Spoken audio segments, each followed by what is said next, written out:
Hi, I'm Charlotte. You are watching The Ugly Atheist, and today's episode we're going to review a list that I found many years ago, but I think it's interesting to go over in a little bit more depth on this program, or whatever you call this vlog.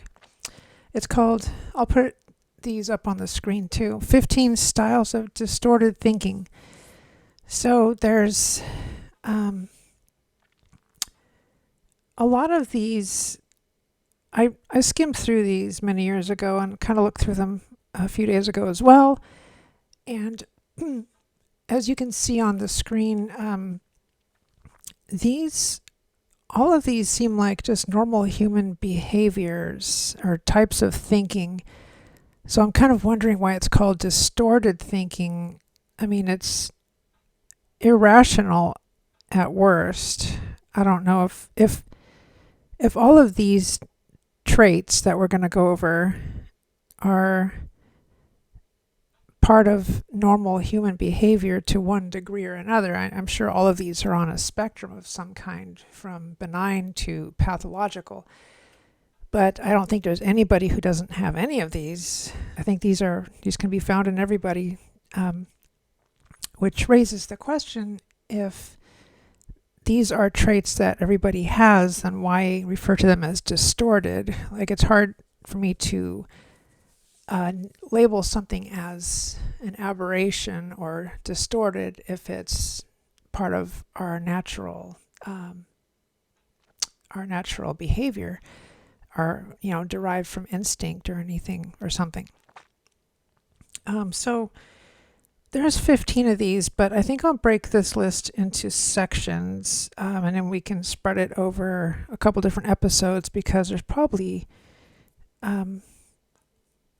it's probably going to warrant more time than just one 15-minute episode or 20-minute episode. So let's start in with the first one.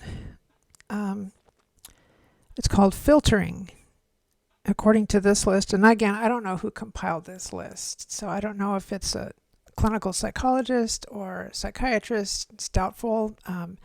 This probably was pulled from some book made in the 70s or something. I don't know. So the wording and the examples that they give just seem like they're too specific to a scenario, like the author's personal life or something. I don't know. But we'll go over these. Okay. First one is, as I mentioned, filtering, which is you take the negative details and magnify them while filtering out all positive aspects of a situation. This is something that I know I do. I do a lot of filtering where I'm predisposed to think that people just don't like me. And so I view everything through that lens. And all the times when people do like me or say nice things about me, I notice that I sort of subdue those or erase them from my memory, because they don't fit the narrative I have in my head about myself. So yeah, I definitely do filtering. And filtering looks like, they don't specify here, but it's implied by the wording that filtering is always slanted towards the negative. Like, if you have a negative opinion of yourself, then you filter out the positive stuff that people tell you about yourself. But I imagine it could also go the other way, where you think too highly of yourself, and when people tell you negative things about you, or if the world tells you that in one way or another that you're a jerk, then you would tend to filter that out and just think of the good stuff. So filtering, I imagine, would go both ways, though the wording in this one doesn't really specify that or indicate that. So let's go on to the next one, which is polarized thinking. Things are black or white, good or bad. You have to be perfect or you're a failure. There is no middle ground. Black and white thinking is not a distortion, but it is irrational. Um, and it is something, again, that all of us do from time to time, some more often than others. And it is, it tends to go alongside, has a comorbidity, if that's the right word to use in this situation, with other kinds of personality disorders, like borderline personality disorder, or possibly narcissistic personality disorder, where if somebody, like, it's difficult to view people as complicated and nuanced and a mix of good and bad. You either idolize somebody or villainize them. And we see this with Trump derangement syndrome in recent events, where it doesn't matter what good thing Trump does, it would be twisted into a bad thing. What was that example where people were against something that they normally were for, but because Trump was for it, they decided to go against it. I just thought that was hilarious, but it's also disturbing. The part that this is leaving out that I think is important is that because you think of people in black and white terms, or you think of like a certain band, for example, like you can't like just some of their songs, like you hate the whole band. Like people hate Nickelback and they hate everything they do, even though some of their songs are pretty good.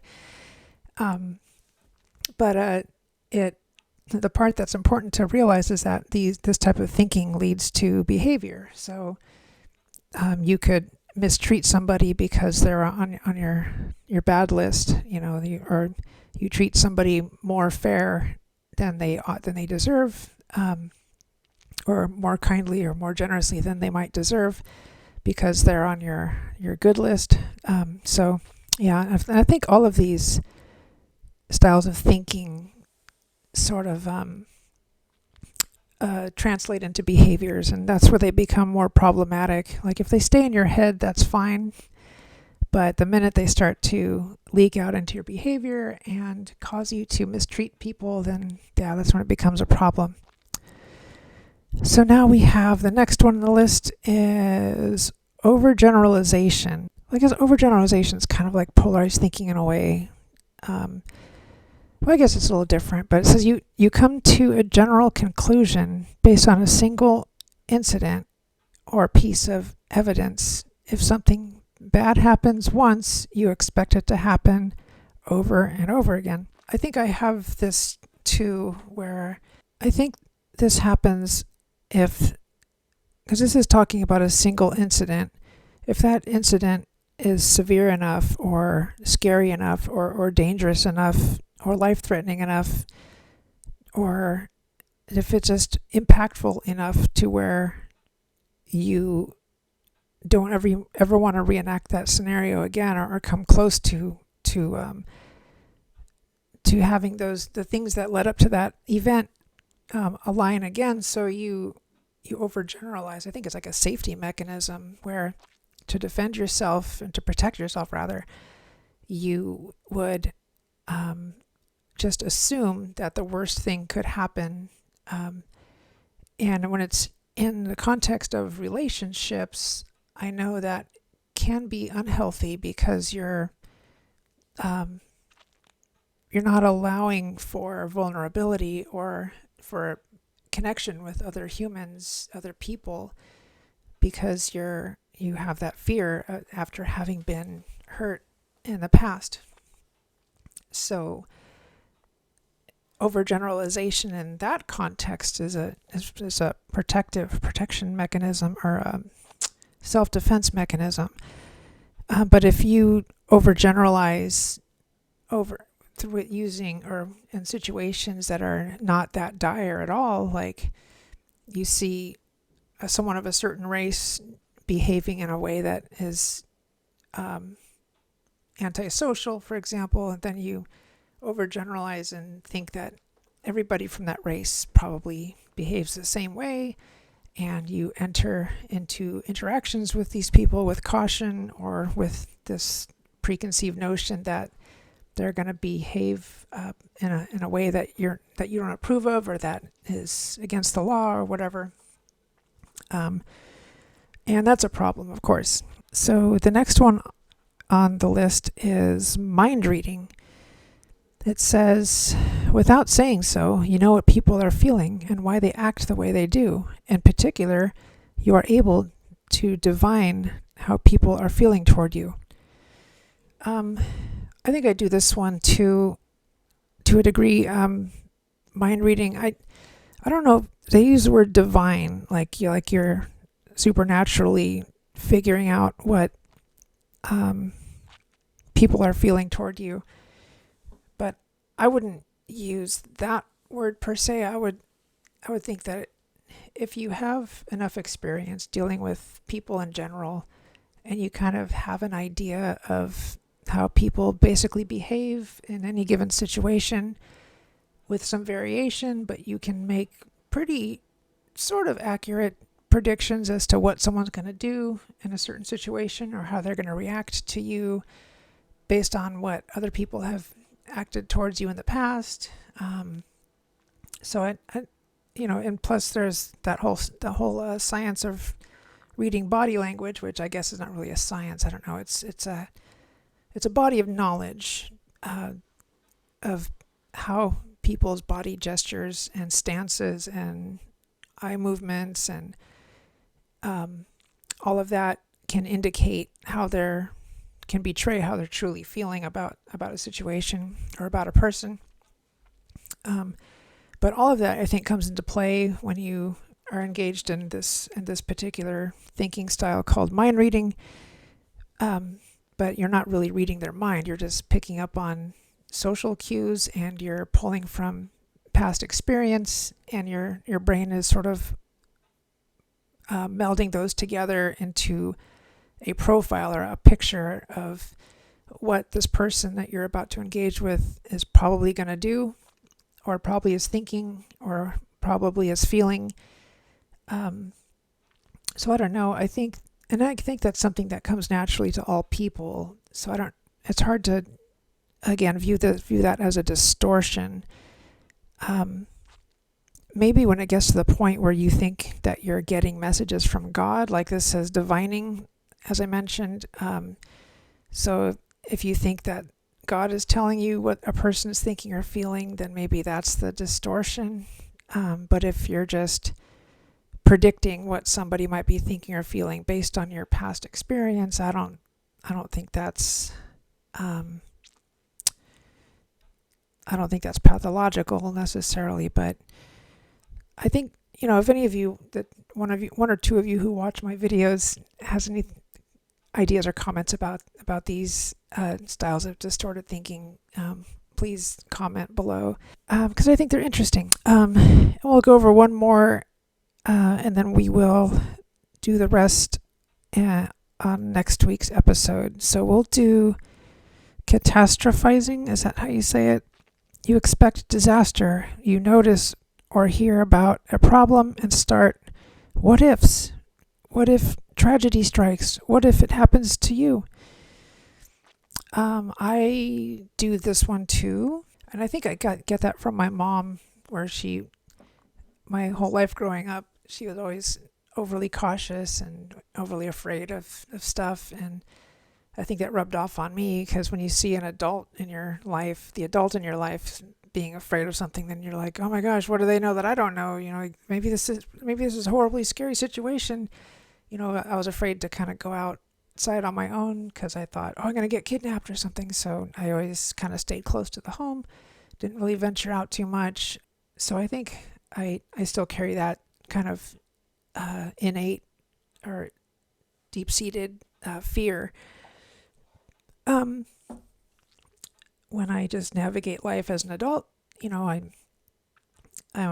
can't, if I park my car far away from if I happen to park far away from where I I'm like an appointment or something and I have to walk in the dark to my car, then I always imagine the worst, and I think like, what if someone's, waiting in the shrubbery to attack me or whatever. So I always make sure I'm prepared when I go anywhere, or have to walk alone in any dark area, because I always think of that phrase that comes to mind. I don't know who said the phrase, but it was something like, it's better to have it and not need it than to need it and not have it. And catastrophizing is something that I was doing as a Christian too, that I didn't really realize I was doing it until after I stopped being a believer. And I think I talked about this in a previous episode too. I was expecting calamity to befall me, and because that's how God demonstrates his love for his disciples, is to visit hardship on them so that they will grow in their faith and rely on God more, and grow in their faith as God works out their problems. So I always thought that, okay, there's some big thing coming, because if God loves me, which he says he does, then something, horrible will happen, and he'll give me the strength to go through it. And I didn't realize that was a ton of stress on my psyche, and I didn't realize till after I stopped being a believer, when I felt that weight lifted off me, and it was glorious. Not that bad things still won't happen, but at least it's not something that I'm expecting like on a daily basis. Yeah, I guess we'll stop there. We'll go over the rest of these. Next week. So let me know in the comments if you have any of these types of distorted thinking, or, as I would rephrase it, irrational thinking. And leave a comment.